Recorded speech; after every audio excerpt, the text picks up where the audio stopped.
Well, spotting a lemon before you buy. Coming up, Joe's taking you step by step.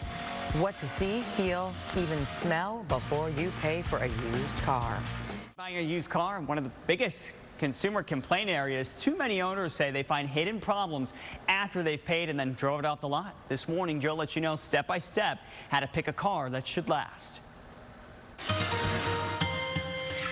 Driving off the lot with a bad used car. It's our #1 complaint area, but Howard Fleischmann says it's all about the test drive and using your senses. I see a lot of people when they test drive the new car, the first thing they do is turn the radio on. Turn it off and listen to the car. Okay. You'll hear scraping if the brakes are getting low. You'll hear squealing if it's getting down to the pad life. Howard says if the brake slides to the floor, it could be a problem with the hydraulic system. You want to make sure that the steering wheel is not moving back and forth. You'll get vibration if the problem's in the front.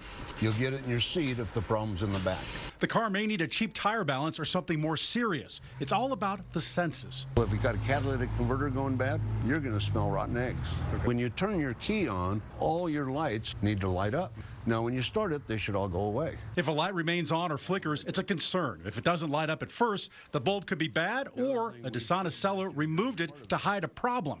Howard's biggest advice, pay the small fee to have a trusted mechanic check out your ride before you buy. You don't want to buy the used car, leave the lot, and then find out you got a $1,500 bill to deal with. Community Tire Pros and Auto Repair has a 54-point inspection for about $20. I'm investigator Joe Ducey. If you got a problem, let me know.